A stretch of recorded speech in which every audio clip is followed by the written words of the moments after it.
चलें कर लेते हैं। बहुत ही इम्पोर्टेंट सिस्टम, नाम से जाहिर है।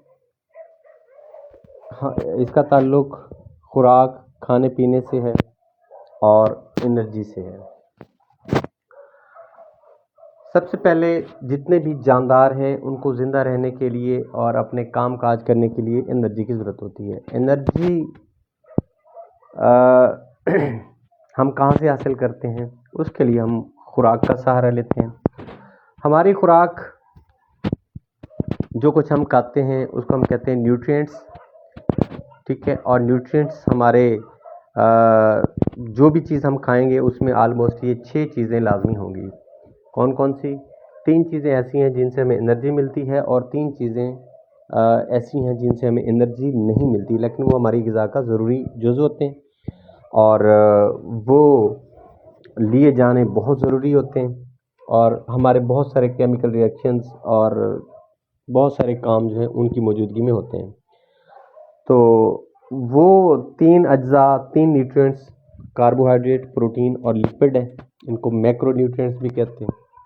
और बाकी जो माइक्रो न्यूट्रिएंट्स हैं उनमें वाटर हालांकि मैक्रो न्यूट्रिएंट है, सबसे ज़्यादा हम लेते हैं। फिर पानी, नमकियात, मिनरल जिसको हम कहते हैं, और विटामिन्स वगैरह। ये 3 ऐसे हैं जिनसे हमें एनर्जी तो नहीं मिलती, लेकिन हमारे जिस्म के बहुत सारे काम इनकी वजह से हो जाते हैं।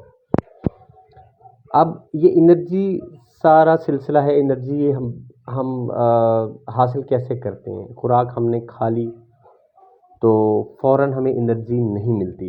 इसके लिए एक बहुत लंबा चौड़ा प्रोसेस अल्लाह ताला ने बनाया हुआ है, एक पूरा सिस्टम बना दिया है, जिसे कहते हैं डाइजेस्टिव सिस्टम, हाजमे का निज़ाम। और इस निज़ाम के कुछ आर्गन्स हैं। सबसे पहले नेसेसरी आर्गन और असेसरी आर्गन। ज़ाहिर सी बात है, एक सिस्टम है तो वो मुख्तलिफ़ किस्म के आर्गन से मिलकर बना होगा। आर्गन 2 तरह के हैं इसके, नेसेसरी और असेसरी। नेसेसरी आर्गन जहाँ से, जिनका बराह रास्त ताल्लुक़ है, जहाँ से खुराक पास आउट होती है, डायरेक्टली उसके साथ टच होते हैं, तो वो हमारे नेसेसरी आर्गन कहलाते हैं। वो एलिमेंट्री कैनाल की शक्ल में मौजूद होते हैं, पाए जाते हैं। और एलिमेंट्री कैनाल हमारे मुंह से लेके एनस तक एक लंबी चौड़ी एक नाली है, और कहीं पे ये तंग हो जाती है, कहीं पे ये खुली हो जाती है, ओपन हो जाती है, फैली हुई होती है, फूल जाती है, जैसे कि स्टमक एटसेट्रा। तो इसको हम कहते हैं एलिमेंट्री कैनाल। और मुंह और हलक को हम कहते हैं फेरिंक्स। और उसके बाद एसोफेगस खुराक की नाली है, और फिर स्टमक है, और फिर इंटेस्टाइन, स्मॉल इंटेस्टाइन और लार्ज इंटेस्टाइन। ठीक है जी, ये सारे जो आर्गन हैं ये नेसेसरी आर्गन है। इसके अलावा हमारे पास होते हैं असेसरी आर्गन्स, जैसा कि मोबाइल फ़ोन की एसेसरीज़ होती हैं, हैंड फ्री, चार्जर एटसेट्रा। ये जो चीज़ें होती हैं ये एसेसरीज़ होती हैं। तो इसी तरह कुछ एसेसरी आर्गन होते हैं जो इसमें अपना हिस्सा डालते हैं, जैसे कि लीवर हो गया, गॉल ब्लैडर हो गया, पेंक्रियाज हो गया। ठीक है जी, ये 3 ऐसे आर्गन हैं जो कि अपनी अपनी सिक्रीशन डालते हैं, और इनके बगैर हमारा डाइजेस्टिव सिस्टम कंप्लीट नहीं हो पाता। हमने इन सब का रोल बारी बारी हमें पढ़ना है।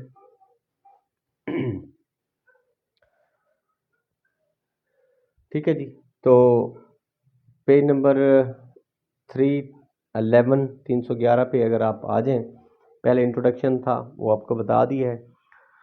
Structure and function of organ of digestion and accessory organs. ठीक है जी, सबसे पहले जी डाइजेस्टिव ट्रैक्ट। इसकी आपको मैंने बताया कि ये एक ऐसा रास्ता है, पैसेज है, पाथवे है, जहाँ से खुराक पास होती होती चली जाती है, और ये मुंह से लेके एनस तक एक लंबी एलिमेंट्री कैनाल पर मुश्तमिल होता है। ठीक है जी, जहाँ से खुराक इनटेक होती है और एनस से एक्सपेल की जाती है बॉडी से। फिर आ जाते हैं हमारे accessory organ. Accessory organ direct हिस्सा नहीं लेते, लेकिन इनडायरेक्टली वो अपना हिस्सा ज़रूर डालते हैं, सिक्रीशन की सूरत में, एंजाइम्स की सूरत में। ठीक है जी, अब यहाँ पे जितने भी एमसीक्यूज आप पढ़ेंगे ना वो इसी बुक से इसी तरतीब से हैं। मैंने आपको बताया था कि वो जो एमसीक्यूज की बुक है वो सारी यहीं से कॉपी की गई है, ठीक है। इसी से एमसीक्यूज तरतीब से बनाए हुए हैं।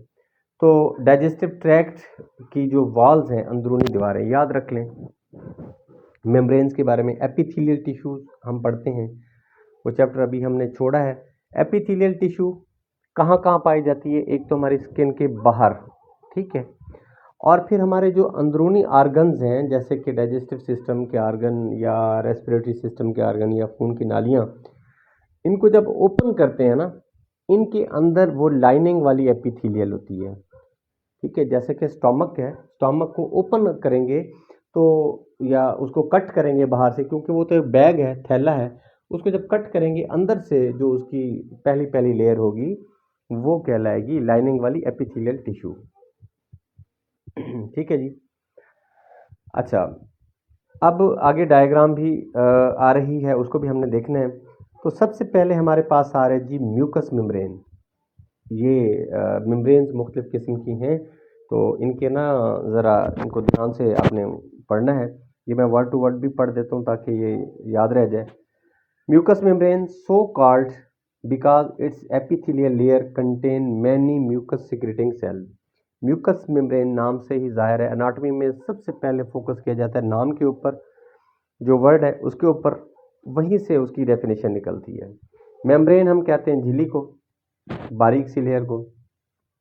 तो ये एक ऐसी एपिथेलियल लेयर है जिसके अंदर म्यूकस म्यूकस हम कहते हैं एक ख़ास किस्म की सिक्रीशन, ख़ास किस्म का माए, तो माए खारिज करने वाली एक ऐसी मेम्ब्रेन है जिसको हम कहते हैं म्यूकस मेम्ब्रेन। और ये कहाँ पे पाई जाती है? एपिथेलियल लेयर के अंदर पाई जाती है। तो सलाइवा भी कह सकते हैं। नहीं नहीं, सलाइवा सिर्फ और सिर्फ मुंह से निकलता है। मुंह में जो सलाइवरी ग्लैंड्स हैं वो सलाइवा पैदा करते हैं। ये म्यूकस है जी। अब एक लेसदार कह सकते हैं ना, लेसदार। हाँ, लेसदार मादा भी है, और ये एक थोड़ा सा गाढ़ा मय, आप इसको कह सकते हैं कि मय है, गाढ़ा मय है, और ऑलमोस्ट ये थोड़ा सा ग्रीनिश कलर का होता है, ठीक है। वो एक वीडियो भी है एनिमेटेड, वो मैं आपको इसके बाद दिखाता हूँ तो आपको मज़ीद विजुलाइज हो जाएगा पूरा एनिमेशन, ठीक है जी। अच्छा, एक तो ये म्यूकस पैदा करने वाली जो मेम्ब्रेन है इसको हम कहते हैं म्यूकस मेम्ब्रेन। उसके बाद है जी सब मुकोसा। क्या है? The layer of connective tissue beneath this the submucosa। Mucous membrane के बिल्कुल नीचे एक लेयर है कनेक्टिव टिश्यू की, जिसको कहते हैं सबम्यूकोसा। समझ आ गई बात? म्यूकस मेम्ब्रेन, म्यूकस पैदा करने वाले उसमें सेल्स होते हैं, उसके बिल्कुल नीचे सबम्यूकोसा लेयर होती है कनेक्टिव टिश्यू की। अच्छा, उसके बाद है जी हाँ, ये सारे के सारे एलिमेंट्री कैनाल के जो मसल हैं ये स्मूथ मसल है। और स्मूथ मसल क्या होते हैं? इनवॉलंटरी होते हैं, यानी कि गैर इरादी मसल होते हैं। और इसमें इसकी शेप क्या होती है? सिलेंड्रिकल ये सेल होते हैं, सॉरी सिलेंड्रिकल नहीं, इसको हम कहते हैं तकोने, स्पिंडल टाइप, स्पिंडल टाइप, यानी कि किनारे इनके नोकीले होते हैं। और ये एक सेल वाले इनके सेल में न्यूक्लियस एक होता है, यूनी न्यूक्लिएट होते हैं, ठीक है। और नॉन स्ट्रेटेड है। सबूत का मतलब है इसमें कुछ धारियां नहीं होती बाहर। अगर माइक्रोस्कोप से हम इसके सेल को देखें, स्मूथ मसल को, तो धारियां नहीं होती। तो हमारे जितने भी अंदरूनी आर्गन हैं जो हड्डियों से नहीं जुड़े हुए, वो ऑलमोस्ट दिल के अलावा सारे के सारे स्मूथ मसल से बने हुए हैं। रेस्पिरेटरी, लंग्स हो गया, ये लीवर और लबलगा, पेंक्रियाज, एक्सक्रीटरी सिस्टम के आर्गन, डाइजेस्टिव सिस्टम के आर्गन, सारे के सारे किससे बने हुए हैं? स्मूथ मसल से बने हुए हैं। ओके जी, उसके बाद फिर हम आ जाते हैं जी के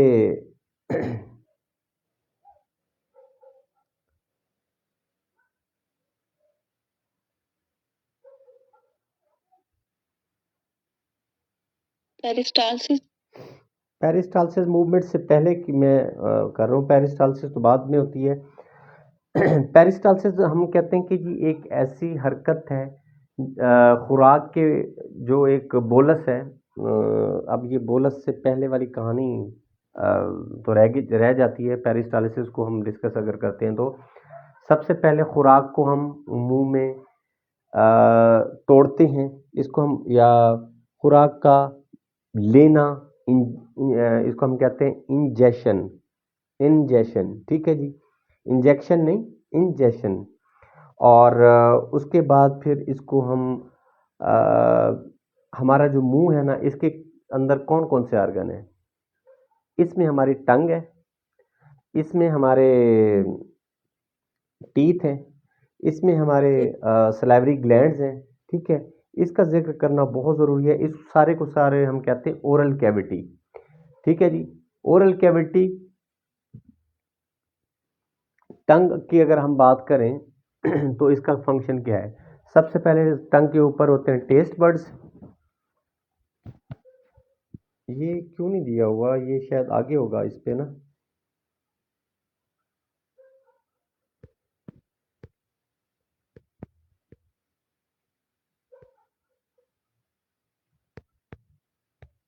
हाँ, ये आगे दिया हुआ है भाई। ठीक है, ठीक है, ये आगे दिया हुआ है।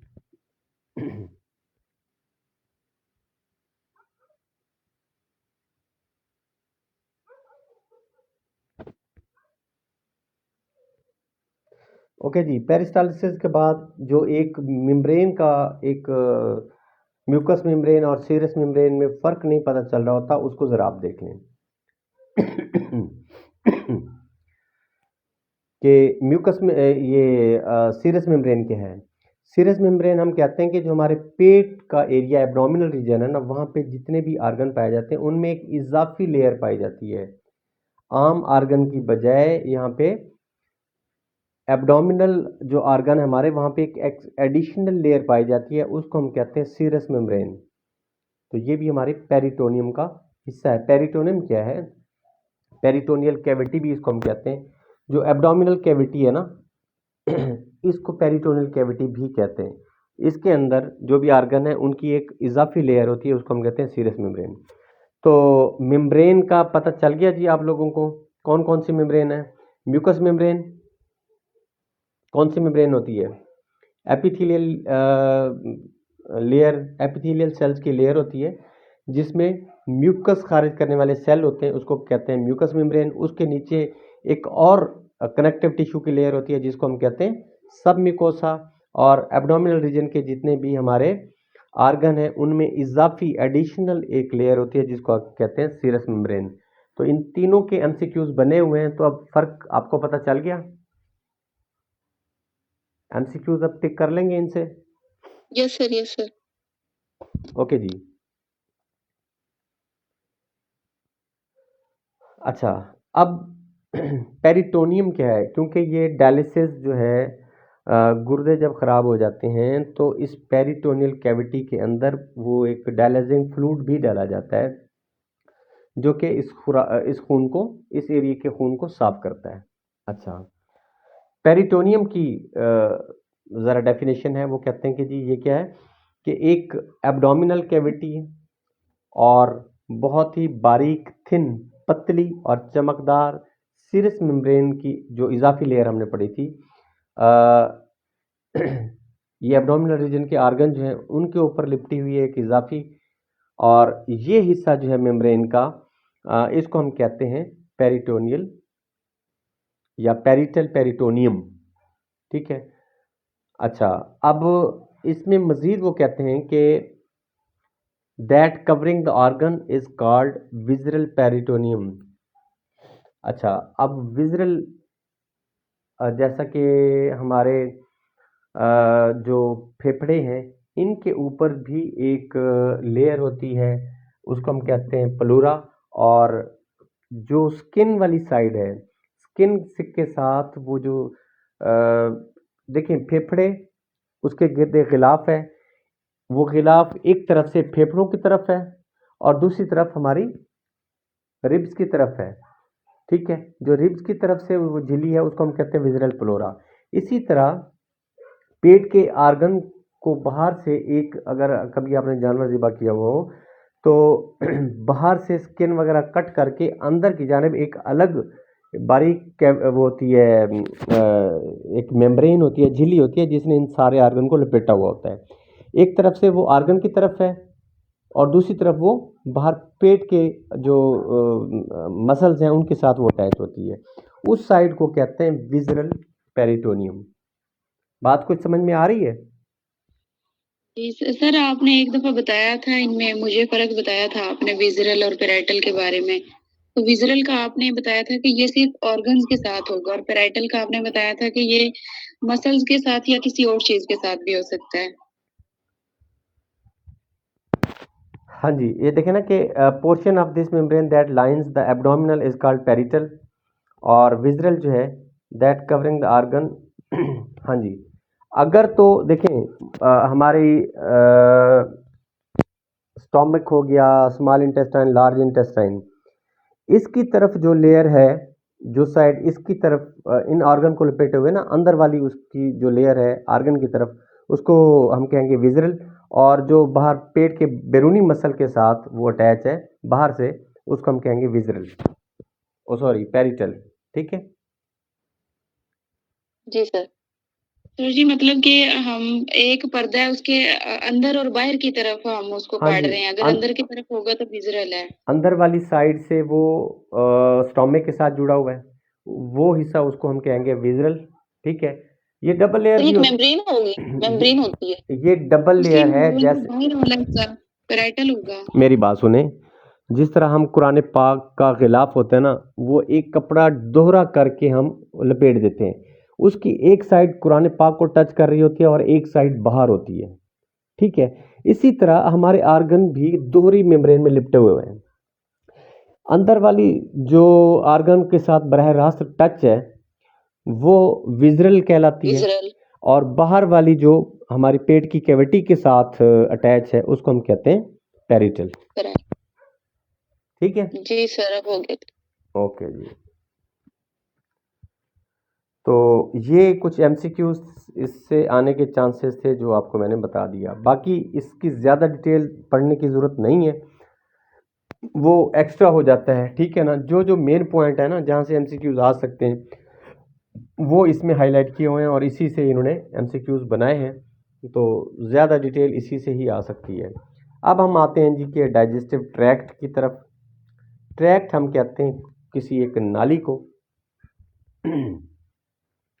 ये डाइजेस्टिव ट्रैक्ट हमारा मुंह से स्टार्ट होता है और बॉडी की तरफ ये एक्सटेंड हो रहा है, और इसके जो आर्गन है वो आपको पता होना चाहिए कि माउथ है, जिसको हम मुंह कहते हैं, और मुंह या इसकी बजाय एक बेहतरीन लफ्ज़ है ओरल कैविटी। ठीक है, जब ओरल कैविटी आ जाता है ना तो इसके अंदर आपके टीथ, आपकी टंग और सलाइवरी ग्लैंड्स, ये चीज़ें आ जाती हैं। देन हमारा एक मुश्तरका ऑलमोस्ट 2 इंच के करीब ये नाली होती है, मुश्तरका एक पाइप है, उसी में हवा भी गुजर रही है और उसी में खुराक भी जा रही है। तो उससे नीचे सांस की नाली और फिर खुराक की नाली दो अलग अलग बन जाती हैं। जो खुराक की नाली है उसको हम कहते हैं एसोफेगस, और फिर वो जाके खुलती है स्टमक में, उसका नाम उसको स्टमक को स्टमक ही कहते हैं या गैस्ट्रिक कहते हैं। फिर उसके बाद स्टमक फिर बारीक नाली में तब्दील हो जाता है जिसको हम कहते हैं स्मॉल इंटेस्टाइन। ठीक है जी, इसके कुछ हम पार्ट्स पढ़ेंगे, 3 हिस्से हैं, और उसके बाद लार्ज इंटेस्टाइन, उसके भी 3 हिस्से हैं। सर, एसोफेगस को फेरेंक्स भी कहा जाता है? नहीं नहीं नहीं, फेरिंक्स कहते हैं हलक को। फूड पाइप कहते हैं ना एसोफेगस को? फूड पाइप नहीं कहते इसको? एसो हाँ हाँ, फूड पाइप एक कॉमन नाम है, लेकिन हम साइंसी नाम इसके जो है वो एसोफेगस है। ठीक है, खुराक की नाली, फूड पाइप, कुछ भी आप कह दें उसको, लेकिन साइंसी नाम इसका है एसोफेगस। ठीक है जी, इससे ऊपर 2 इंच का जहाँ पे ये मुंह से बिल्कुल स्टार्ट होता है तो एक इकट्ठा पाइप है, नीचे वो 2 अलग हिस्सों में तब्दील हो जाता है, या नीचे से 2 आने वाली नालियाँ इसी एक जगह पे खुलती हैं। ये वो मुश्तरका नाली है जहाँ से खुराक भी गुजर रही है और हवा भी गुजर रही है। ठीक है, आपको ये सबने तजुर्बा किया हुआ है कि जब कभी नाक बंद हो तो हम सांस मुंह से भी ले सकते हैं। ठीक है ना? Yes sir. ओके जी, ये डायग्राम मज़ीद इसको देख लीजिएगा कि ये क्या क्या चीज़ें कहाँ पे हैं। मज़ीद कलर वाली डायग्राम देखनी है तो 9th की बायोलॉजी जो है वो बेस्ट है, उसमें आपको ये चीज़ें मिल जाएंगी। अब हम आ जाते हैं जी कि मुंह से। मुंह, माउथ, ये क्या है? इसको हम ओरल कैविटी भी कहते हैं। और इसका फंक्शन क्या क्या है? सबसे पहले ये खुराक को रिसीव करता है, इसको हम कहते हैं इंजेशन। ठीक है, इन करना खुराक का। उसके बाद ये खुराक को डाइजेशन के लिए रेडी करता है, यानी कि ये पीसता है। दांतों के ज़रिए हम इसको खुराक को पीसते हैं, बारीक करते हैं। इस अमल को हम कहते हैं मैस्टिकेशन। क्या कहते हैं? मैस्टिकेशन। दांतों के ज़रिए जो खुराक को चबाना है ना, इसको हम कहते हैं मैस्टिकेशन। यहाँ पे शायद वो नहीं है वर्ड।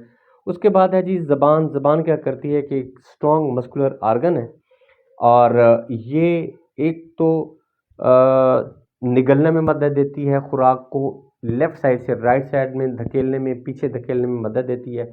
इसके अलावा ये इसके ऊपर टेस्ट बड्स होते हैं। इसका अगर हम 4 हिस्से इसके करें, ठीक है, एक फ्रंट वाला हिस्सा, एक अंदर वाला हिस्सा बैक साइड पे, और 2 लेफ्ट और राइट साइड वाले हिस्से। जो ज़बान की टिप है, सामने वाला हिस्सा जहाँ पे आप नमक चखते हैं, मीठा चखते हैं, तो ये दोनों जायके जो हैं, इन जायकों के कुछ बड्स हैं, टेस्ट बड्स, वो पाए जाते हैं फ्रंट पे, टिप पे। ठीक है जी, मीठे और नमकीन के, साल्ट एंड स्वीट। ठीक है जी।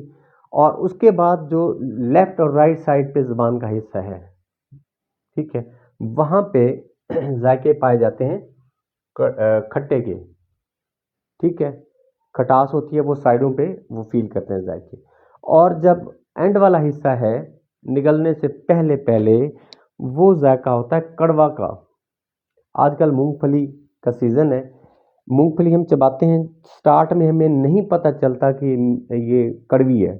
जैसे हम थोड़ा सा आगे निगलने के लिए वो जाते हैं, उस एरिया को टच करते हैं, फिर हमें पता चलता है कि ओहो ये तो कड़वा है, ये जो मूंगफली है ये कड़वी है, उसको हम फेंक देते हैं।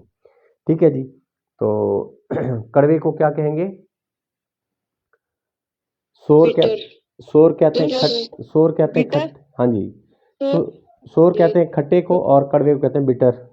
ऐसे भी इसको कुछ कहते हैं, क्योंकि तकरीबन एक वाकया भी था कि एक साइंसदान, तुर्श किसको कहते हैं? तुर्श खट्टे को, सोर, सोर खट्टा।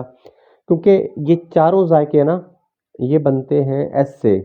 वो इसलिए मुझे याद है कि एक दफ़ा आपने कहीं पे पढ़ा था या सुना था अपने टीचर से कि एक साइंसदान था, वो रिसर्च कर रहे थे किसी गैस की प्रॉपर्टीज़, वो कर रहे थे कि इसकी खसूसियात क्या हैं, बेरंग, बेबू, बेजायका, या इसका जायका कैसा है, फलां फलां सारी चीज़ें उन्होंने लिख ली। उसको पता था कि ये गैस जहरीली है, तो उन्होंने इसका ना जायका चखने के लिए कि मैं इसका जायका चख लूँ, लेकिन उनको पता था कि जहरीली है, मैं चखूँगा तो हो सकता है मर जाऊँ। उन्होंने एक हाथ में पेन, कागज़ पेन लिया, और एक हाथ में वो गैस ली। वो लिक्विड फॉर्म में थी गैस, या उसको आप कह लें कि फ्रीजिंग पॉइंट पे थी। तो जैसे ज़बान पे रखा तो वो सिर्फ एस लिख सके, और उसके बाद वो मर गए। बाद में आने वाले सारे ही लोग, जितने साइंसदान थे, वो साबित नहीं कर पाया कि ये एस से स्वीट है, एस से सोर है, एस से क्या बनता है, साल्ट है, या एस से एक और है, वो कड़वे के लिए भी एस का ही लिया जाता है, मुझे ध्यान में नहीं आ रहा।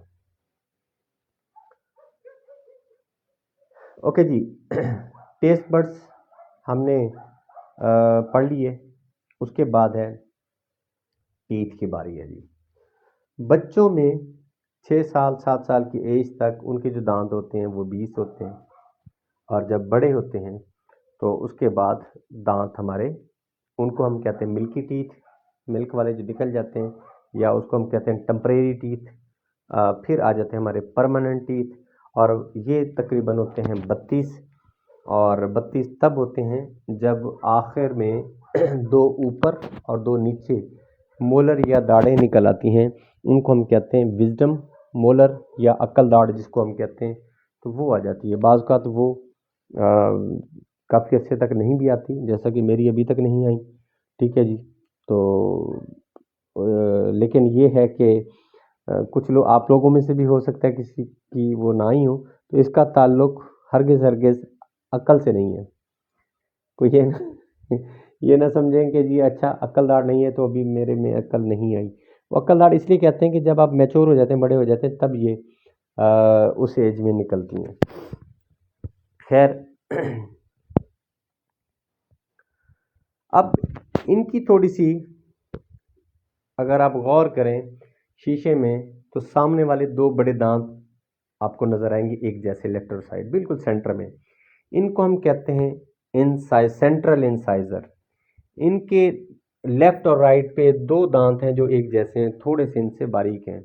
उनको हम कहते हैं लेटरल, बाहर वाली साइड के लेटरल इंसाइजर। ठीक है। उनके बाद फिर इधर लेफ्ट और राइट पे थोड़े से तेज सुए टाइप दांत नजर आते हैं। इनको हम कहते हैं केनाइन। और जितने भी दरिंदे होते हैं ना, हमारे तो ये बिल्कुल बराबर हैं, जितने दरिंदे होते हैं उनके ये केनाइन लंबे होते हैं। ठीक है। और ये चीज़ों को काटने फाड़ने के लिए, चीरने के लिए इस्तेमाल करते हैं वो दरिंदे, जैसा कि कुत्ता हो गया, बिल्ली हो गई, शेर हो गए वगैरह वगैरह, भेड़िए, उनके ये केनाइन बड़े होते हैं, सामने वाले दांतों की निस्बत केनाइन बड़े होते हैं उनके। उसके बाद होते हैं जी एक एक लेफ्ट साइड और एक राइट साइड। जो लेफ्ट साइड पे होगा वही चीज़ राइट साइड पे है। दो दो प्रीमोलर होती हैं, फर्स्ट प्रीमोलर, सेकंड प्रीमोलर। फिर आगे होती है फर्स्ट मोलर, सेकंड मोलर, दाढ़ें होती हैं, उनको हम कहते हैं। आखिर में फिर विजडम होती है। तो ये इनकी तरतीब है। हो सकता है इनके नामों में से कुछ आ जाए क्वेश्चन। सर जी, दाढ़ें जो होती हैं ये टूटती हैं? हाँ बिल्कुल टूटती हैं। जो मिल्की टीथ है ना, वो सारे के सारे टूटते हैं, तो उनकी जगह पे नए दांत निकल आते हैं। वो नॉन परमानेंट, टेम्परेरी होते हैं।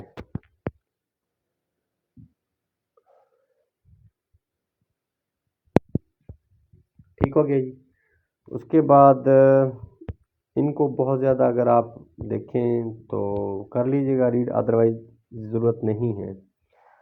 अब जो टीथ की शक्ल है उस पे आ जाएं। सबसे पहले एक दांत के हिस्से कौन से होते हैं? ऊपर वाला जो सख्त हार्ड सफ़ेद किस्म का एक हिस्सा नज़र आता है, पेंट टाइप, ये इनेमल कहते हैं इसको। और ये अगर टूट जाता है तो दांत थोड़ा सा सेंसिटिव हो जाता है। अंदर इसके थोड़ा सा नरम हिस्सा नज़र आ जाता है, वो नरम हड्डी होती है, उसको हम कहते हैं डेंटिन। और डेंटिन के अंदर अगर वो डेंटिन को हम खुरचें या उसको हटा दें, उसके नीचे से एक गुच्छा नज़र आता है जिसमें हम कहते हैं नर्व्स भी हैं, कैपिलरीज भी हैं। उस गुच्छे को हम कहते हैं पल्प। ठीक है जी।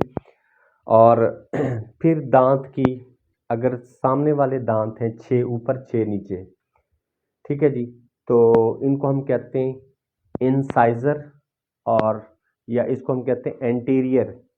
और पीछे वाली जो दाढ़ें हैं उनको हम कहते हैं मोलर या पोस्टीरियर्स भी उनको कहते हैं। ठीक है जी। ऊपर वाले दांतों को, पूरे सेट को अपर, और नीचे वाले को लोअर टीथ कहते हैं। अच्छा जी।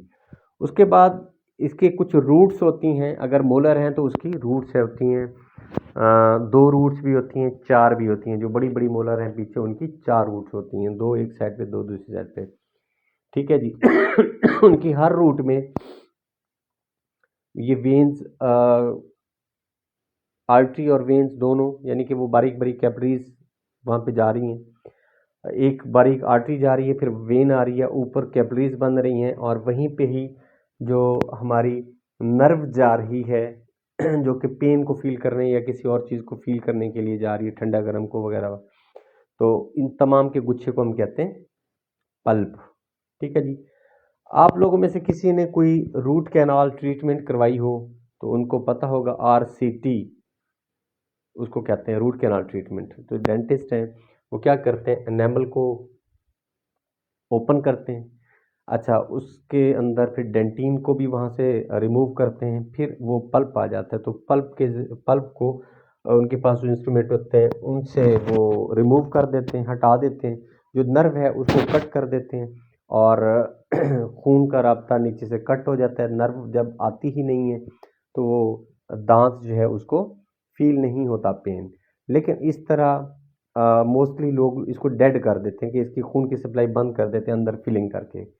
लेकिन असल तरीका ये है कि जो माहिर डॉक्टर होते हैं वो ये करते हैं कि उस नर्व को वहीं से रिमूव तो करके फिर नीचे से ब्लड की सप्लाई उस तक देने के लिए आर्टिफिशियल उनके पास कुछ एक नालियाँ होती हैं वो डालते हैं इसके अंदर और ऊपर से बंद कर देते हैं, सील कर देते हैं ताकि फिर वो नीचे से खून की सप्लाई वहाँ तक हो जाए।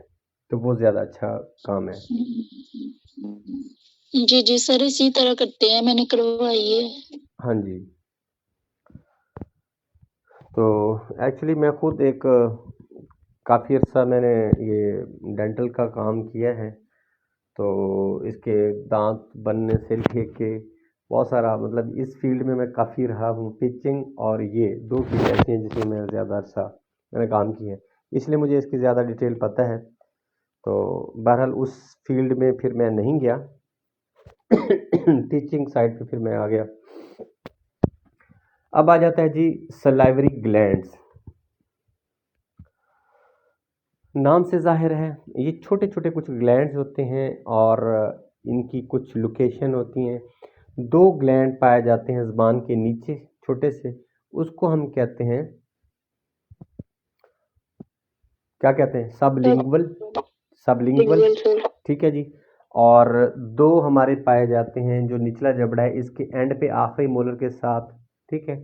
और दो ऊपर के ऊपर वाले कानों के पास, यानी कि आखिरी मोलर हमारी कानों के करीब चली जाती है वहाँ पे। तो ऊपर वालों को हम कहते हैं जी कि ऊपर वालों को हम कहते हैं पैरोटिड और नीचे वाले हम कहते हैं सब मैंडिबुलर, ठीक है जी। ये 6 ग्लैंड्स हैं, इनको जब मैसेज मिलता है कि जी खुराक आई है, सामने है, या खाते वक्त भी, तो ये सलाइवा पैदा करते हैं। सलाइवा क्या चीज़ है, इसमें 90% पानी है और फिर इसमें कुछ मिनरल्स हैं, सोडियम वगैरह, और फिर इसमें एक सलाइवरी अमाइलेज होता है, यानी कि शुगर को या सादा ग्लूकोज को ये मुंह में ही हजम करने की सलाहियत रखता है, अमाइलेज। याद रख लें, एज, ASE, एज। बायोलॉजी में एज का वर्ड जहाँ पे आएगा इसका मतलब है एक एंजाइम है और ये किसी चीज़ को मेटाबोलाइज करेगा। तो ये शुगर को यहाँ पे हजम करना स्टार्ट कर देता है, ये वाला सलाइवरी अमाइलेज। इसके अलावा एक और इसके अंदर प्रोटीन होती है, केमिकल होता है जिसको हम कहते हैं टाइलिन। पी इससे स्टार्ट होता है, पटाइलिन नहीं कहना इसको, हमें कहना है टाइलिन। तो ये कंपोजिशन ऑफ सलाइवा, क्या क्या चीज़ इसमें शामिल है, टाइलिन, सलाइवरी अमाइलेज और सोडियम, मिनरल और फिर उसके 90% पानी।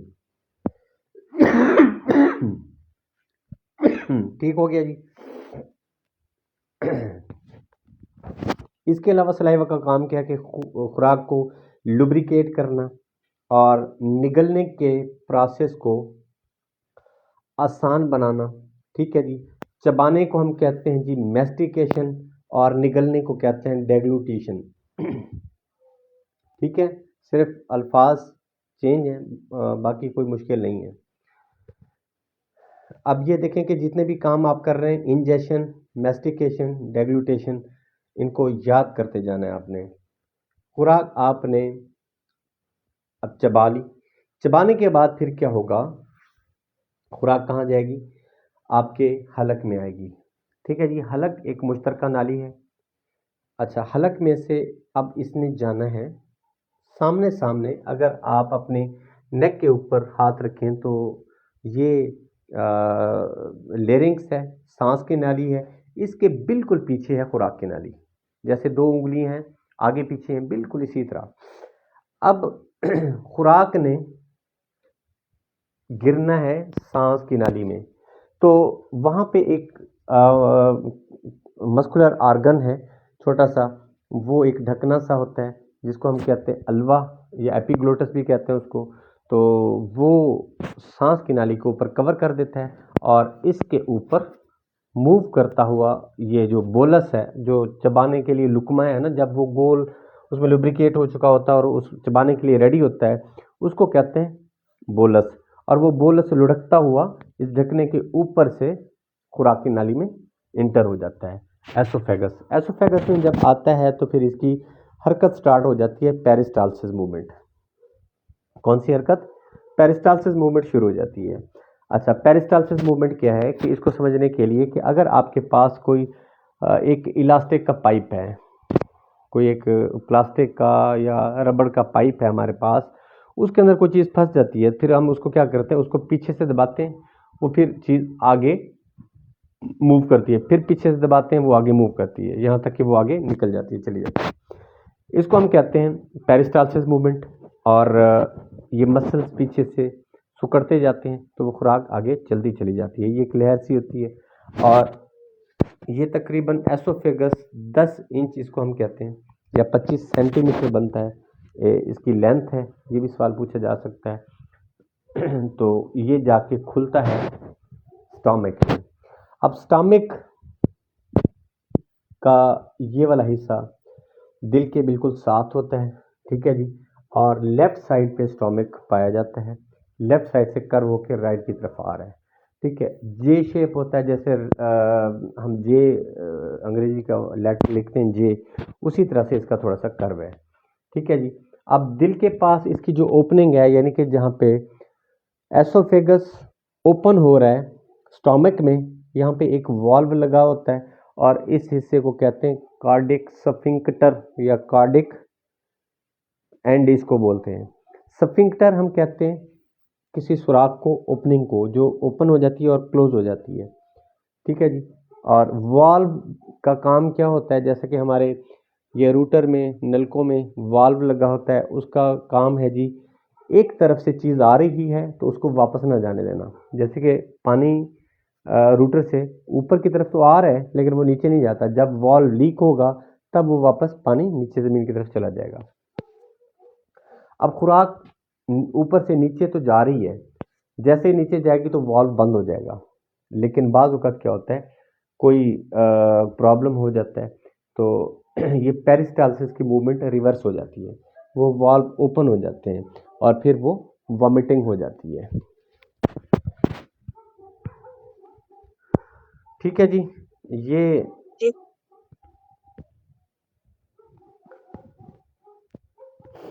सर एक पाइलोरिक एंड भी तो होगा, कार्डिक। हाँ हाँ, अभी तो स्टोमक स्टार्ट हुआ है, तो स्टोमक जहाँ पे ख़त्म होगा फिर पाइलोरिक एंड आएगा, ठीक है जी। अच्छा, अब स्टोमक थोड़ा सा पेचीदा है, इसमें हम 2-3 बातें पढ़ेंगे, ज़्यादा डिटेल बहुत लंबी चौड़ी नहीं इसकी पढ़ेंगे, सिर्फ 2-4 बातें जिनसे एमसीक्यूज आ सकते होते हैं। मैदा ओपन हो गया जी कार्डिक एंड से। कार्डिक एंड इसलिए कहते हैं कि ये दिल के करीब ये वाला एरिया होता है इसका। अब खुराक इंटर होती है स्टोमक में और स्टोमक के अंदर वाली साइड पे वो जो लेयर होती है, लाइनिंग होती है एपिथेलियल, उसके अंदर म्यूकस सेल होते हैं, या सॉरी गॉबलेट सेल होते हैं। गॉबलेट सेल्स उस लेयर के अंदर होते हैं जो कि म्यूकस प्रोड्यूस करते हैं। ये जो म्यूकस मवाद निकालते हैं ना, ये खुराक को हजम करता है, उसके अंदर जरासीम को मारता है और एक दिन में एटलीस्ट 1 लीटर के करीब हमारे स्टोमक में ये भर जाता है। थोड़ा सा एसिडिक होता है, तो ये म्यूकस जो है कहाँ से निकलता है? गॉबलेट सेल्स, और ये हमारी एपिथेलियल टिश्यू स्टोमक की अंदर वाली लाइनिंग जो होती है ना, वहाँ से ये सिक्रीट होता है।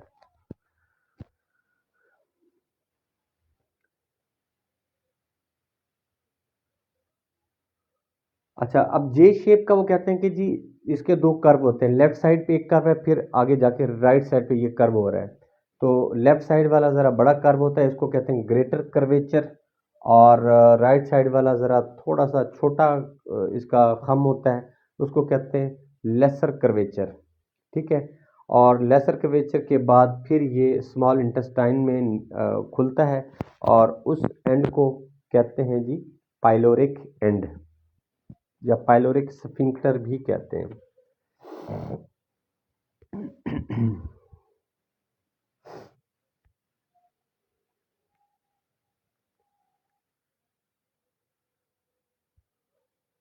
ओके जी, उसके बाद हम देखते हैं कि जी स्टोमिक में एक एसिड पाया जाता है।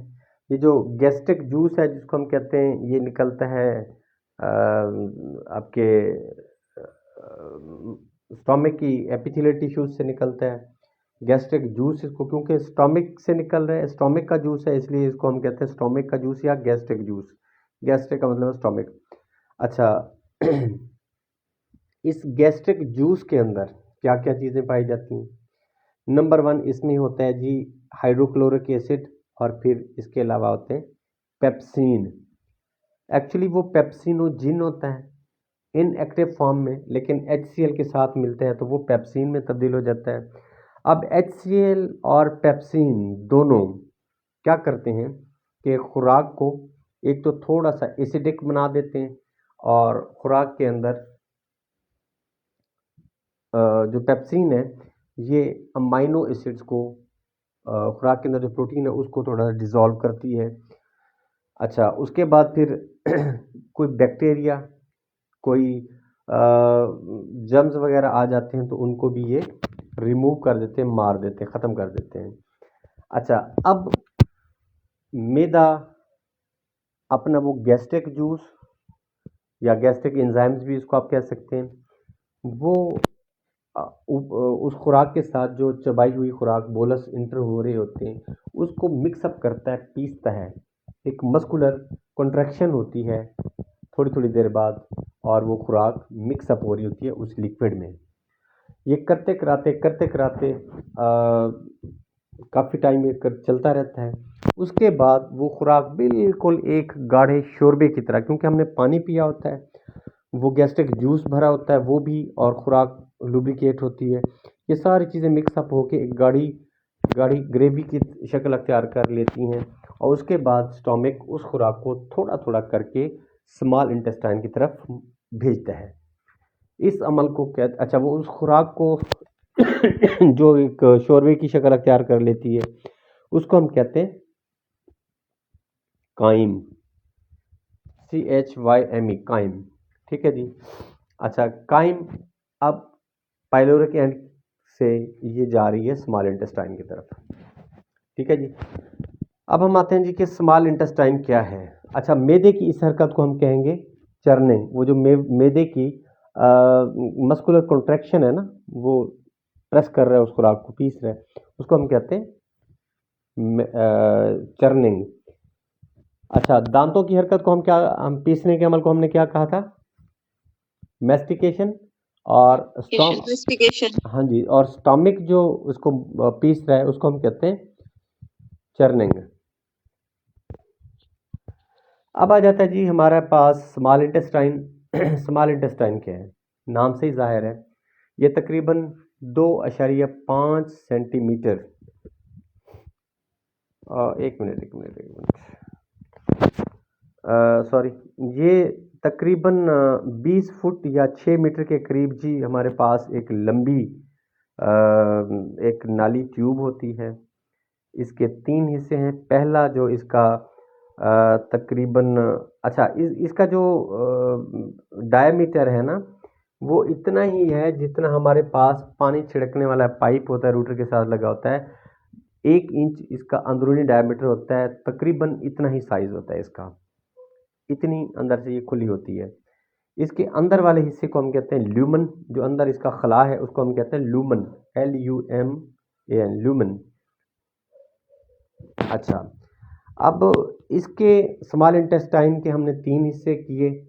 पहला जो हिस्सा है 25 सेंटीमीटर का या 10 इंचेस का, उसको हम कहते हैं डोडेनम।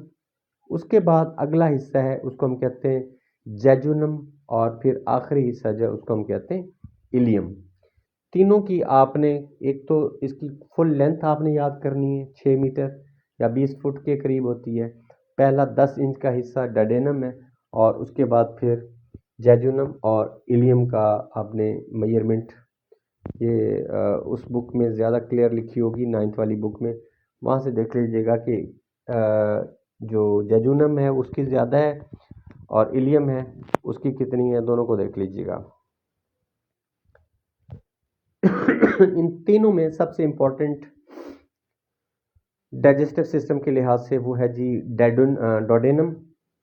डोडेनम में क्या होता है, ये सारी बातें पहले आप सुनते जाएं, विजुलाइज करते जाएं, फिर आपको मैं इसके बाद वो एक है वीडियो है, वो भी आपको मैं प्ले करके दिखाता हूँ, फिर आपको मज़ीद उसमें क्लियर समझ आ जाएगी।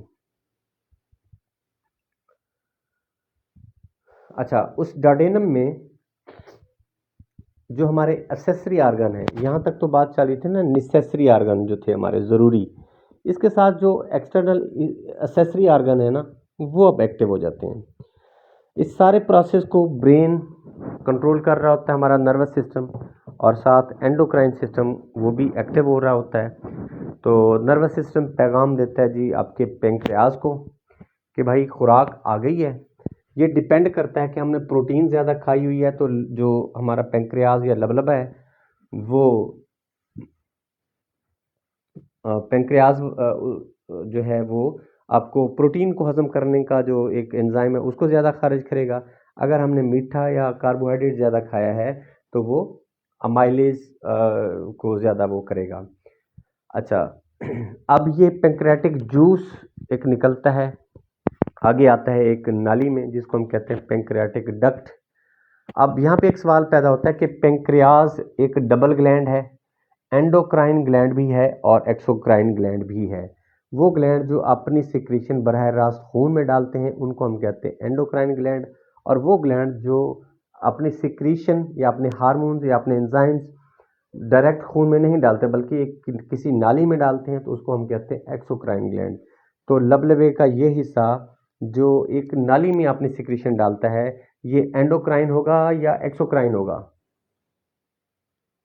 एक्सोक्राइन जी, एक्सोक्राइन ग्लैंड होगा।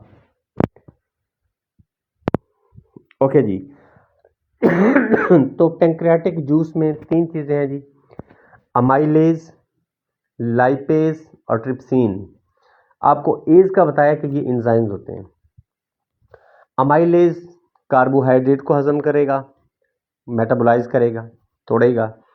लाइपेज से लिपिड, लिप से लाइपेज लिपिड को मेटाबोलाइज करने का एक एंजाइम है, ठीक है। उसके बाद ट्रिप्सिन, इन हर वो चीज़ मोस्टली बायो में वो अल्फाज जिनके एंड में INE आए, जैसे कि इंसुलिन, हेमोग्लोबिन, मायोसिन, हेपरिन, ठीक है जी। तो ये क्या है, पेप्सिन, ये प्रोटीन की टाइप्स होती हैं, ठीक है ना। तो ट्रिप्सिन जो है ये प्रोटीन को हजम करने का एक एंजाइम है। ये तीनों आते हैं एक नाली में, उसको कहते हैं पेंक्रियाटिक डक्ट। आगे लीवर साहब के साथ ये हमसायगी है, पेंक्रियाज लीवर का हमसाया है और लीवर के बिल्कुल अपने एक एरिया में रहता है जिसको हम कहते हैं लीवर के साथ अटैच ही होता है मोस्टली, उसको हम कहते हैं गॉल ब्लैडर या पित्ता, ठीक है जी।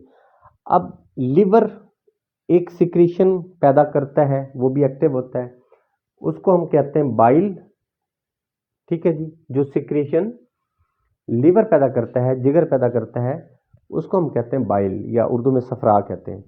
वो बाइल जो है थोड़ी देर के लिए आता है उस पित्ते के अंदर, वहाँ से वो मूव करके नीचे एक नाली से आता है, नाली में आता है जिसको कहते हैं बाइल डक्ट। अच्छा, बाइल डक्ट या कॉमन बाइल डक्ट कहते हैं, ये और पेंक्रियाटिक डक्ट दोनों आपस में मिलके आके शामिल हो रहे होते हैं इकट्ठे डोडेनम में, छोटी आंत का जो पहला हिस्सा है डोडेनम में। अब डोडेनम में कौन कौन से केमिकल आ रहे हैं, पेंक्रियाटिक जूस आ रहा है और बाइल आ रहा है। पेंक्रियाटिक जूस में तीन चीज़ें हैं, अमाइलेज, लाइपेज और ट्रिप्सिन, और जो बाइल है वो अकेला ही है। अच्छा, सबसे पहले हमने देखना है कि जो अमाइलेज है वो उस खुराक के अंदर जो भी कार्बोहाइड्रेट होगा उसको ब्रेक डाउन करेगा, लाइपेज जो है लिपिड को ब्रेक डाउन करेगा, और ट्रिप्सिन जो है वो प्रोटीन को अमाइनो एसिड में तब्दील कर देगा, उसकी ब्रेक डाउन करेगा। अब जो बाइल आया है लिवर से वो क्या करेगा, अब जो चूंकि हमने जो भी चिकनाई खाई होती है ना, सबसे बड़ा मसला होता है उसको हजम करना। लाइपेज जो है वो चिकनाई को तो ब्रेक डाउन कर देता है छोटे छोटे टुकड़ों में, लेकिन उसको बाइल आके मजीद ड्रॉपलेट्स में तकसीम कर देता है, छोटे छोटे चिकनाई के कतरे। ठीक है, फैटी एसिड कोलेस्ट्रॉल में उसको तब्दील कर देता है। तो वो बाइल का काम है एमल्सिफिकेशन ऑफ लिपिड या एमल्सिफिकेशन ऑफ फैट, फैट की एमल्सिफिकेशन कर देता है। यहाँ पे एक वर्ड होगा एमल्सिफिकेशन। एमल्सिफिकेशन का मतलब है ड्रॉपलेट्स में तब्दील करना, छोटे छोटे ड्रॉप्स में तब्दील करना फैट को या लिपिड को।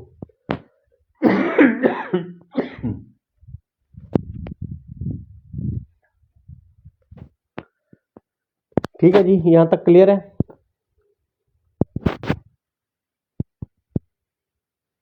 जी सर।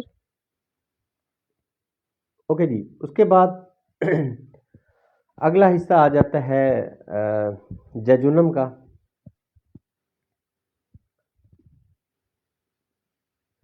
जेजुनम में ज्यादातर होती है जी एब्जॉर्प्शन। क्या होती है? एब्जॉर्प्शन। जेजुनम में अब उसको अंदर से अगर हम देखें तो इसमें लाखों किस्म के लाखों की तादाद में छोटे छोटे एक उभार होंगे। ऐसे उभार जैसे हमारे पास टॉवल होता है, उस टॉवल के ऊपर जो बुर होती है ना, इसी तरीके से उस जेजुनम के अंदर वो अंदरूनी हिस्से में इस तरह के उभार होंगे। अब उन एक उभार को जब हम देखेंगे तो उसको हम कहेंगे विलस और ज़्यादा को विलाई कहेंगे। उस विलस को जब हम खोल के देखेंगे तो उसमें खून की बारीक नालियां जिसको हम कैपिलरीज कहेंगे वो होंगी। और एक और सिस्टम है हमारी बॉडी में जिसको हम कहते हैं लिम्फेटिक सिस्टम। ठीक है, वो भी नालियों पर मबनी एक छोटा सा सिस्टम होता है और उसके अंदर एक खास माया होता है जिसको हम कहते हैं लिम्फ। तो वो लिम्फ वेजल भी होगी और ये कैपिलरीज भी होंगी। ठीक है जी। अब यही उंगली नुमा उभार जो है ना, उस खुराक से जो भी काम की चीज़ें हैं ना उसको वो चूस लेते हैं। कार्बोहाइड्रेट, प्रोटीन, जो कुछ भी उन्होंने हासिल करना है, पानी है, नमकियात हैं, विटामिन्स हैं, वो काम की चीज़ें वो सारी एब्जॉर्ब कर लेते हैं। तो जेजुनम में सबसे ज़्यादा काम क्या होता है? एब्जॉर्प्शन का। क्या होता है? एब्जॉर्प्शन का काम होता है। ठीक है जी, एब्जॉर्ब होती रहेगी। उसके बाद फिर आ जाता है हमारा एंड पार्ट लिया। इलियम। ठीक है जी। तो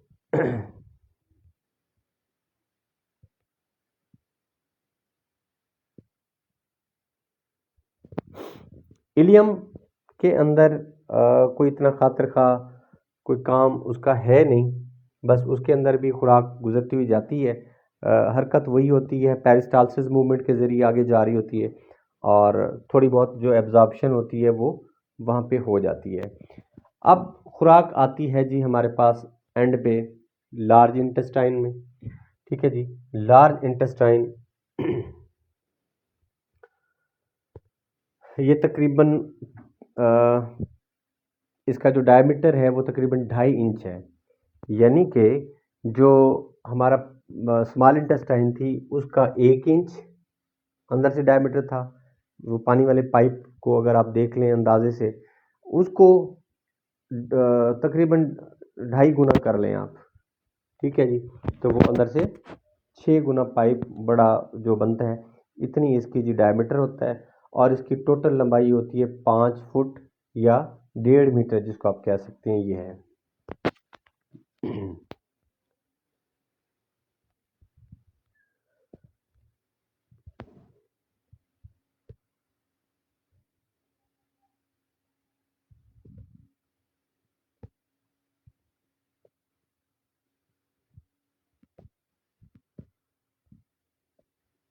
अच्छा जी, अब इसके कुछ हिस्से हैं जी।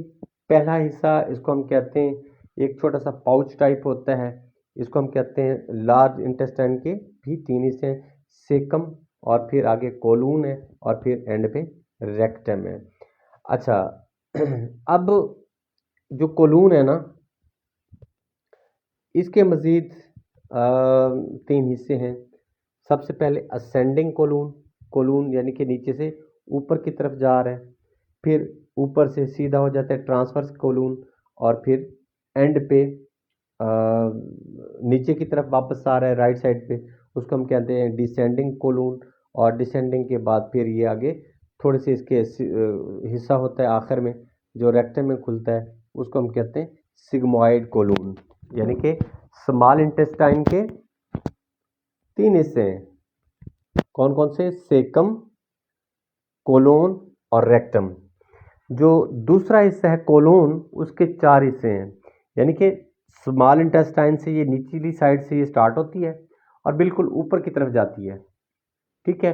उसको हम कहते हैं असेंडिंग, ऊपर की तरफ बढ़ता उभरता हुआ कोलून। फिर आगे वो ट्रांसवर्स हो जाता है, ज़मीन के मतवाजी हो जाता है, ठीक है। कोलून के उस हिस्से को हम कहते हैं ट्रांसवर्स कोलून। फिर नीचे की तरफ वो चला जाता है, उसको हम कहते हैं डिसेंडिंग कोलून। और फिर ये रेक्टम से थोड़ा सा पहले इसका एक पोर्शन बच जाता है, उसको हम कहते हैं सिग्मोइड कोलून। और एंड पार्ट जो आरजी स्टोरेज के लिए होता है और रिफ्लेक्सेस के बाद एक्सपेल कर देते हैं अनडाइजेस्टेड फूड को, तो उसको हम कहते हैं रेक्टम, ठीक है जी। और फिशेस की सूरत में इसको बाहर एक्सपेल कर दिया जाता है। सर जी, लार्ज इंटेस्टाइन में कौन से फंक्शन परफॉर्म होंगे? हाँ जी, लार्ज इंटेस्टाइन में बेसिकली जो एक बैक्टीरिया का फंक्शन है वो ज़्यादा इम्पोर्टेंट है कि इसमें कुछ बैक्टीरिया विटामिन की तैयारी करते हैं, ठीक है। और इसमें रीअब्जॉर्प्शन होती है। कोई अगर देखा जाता है कि जी पानी की कमी हो रही है, तो वहाँ से कुछ पानी और मिनरल्स वगैरह अगर जा रहे हैं तो उसको थोड़ा सा रीअब्जॉर्ब कर लिया जाता है। बाकी इसका कोई इतना ख़ास फंक्शन नहीं है।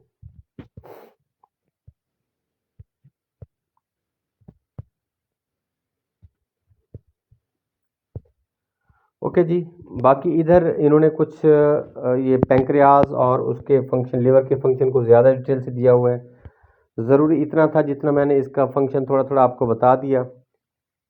तो अगर आप इसकी ज़्यादा रीडिंग करना चाहें तो एक दफ़ा इसको देख लीजिएगा, साथ साथ मेन पॉइंट वो बना लें।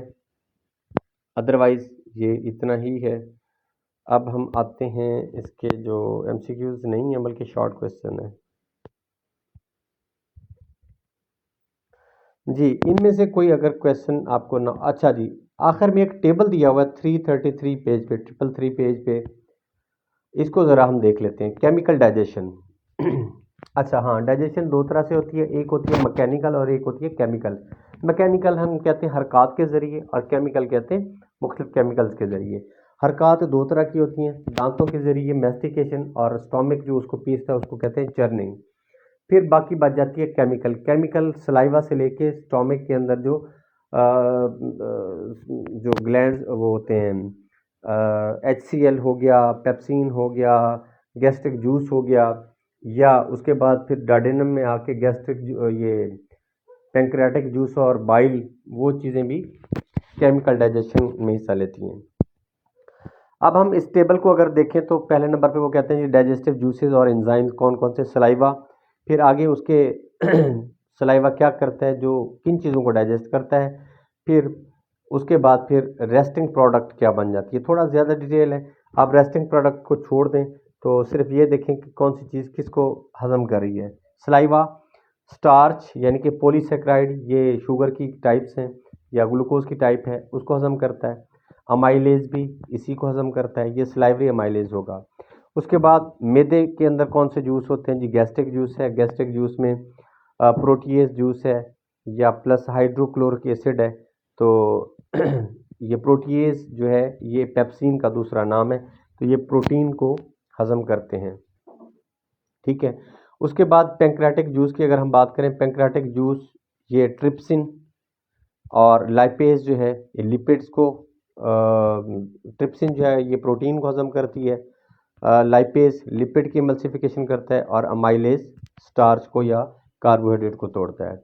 फिर आ जाते हैं जी इंटेस्टाइनल जूस। इंटेस्टाइन में भी कुछ जूस होते हैं, वो क्या करते हैं, जैसा कि पेप्टाइडेज पेप्टाइडेज जो हैं ये जो प्रोटीन के अमाइनो एसिड का जोड़ा है ना, एक अमाइनो एसिड दूसरे अमाइनो एसिड से जुड़ता है, उनको हम कहते हैं पेप्टाइड।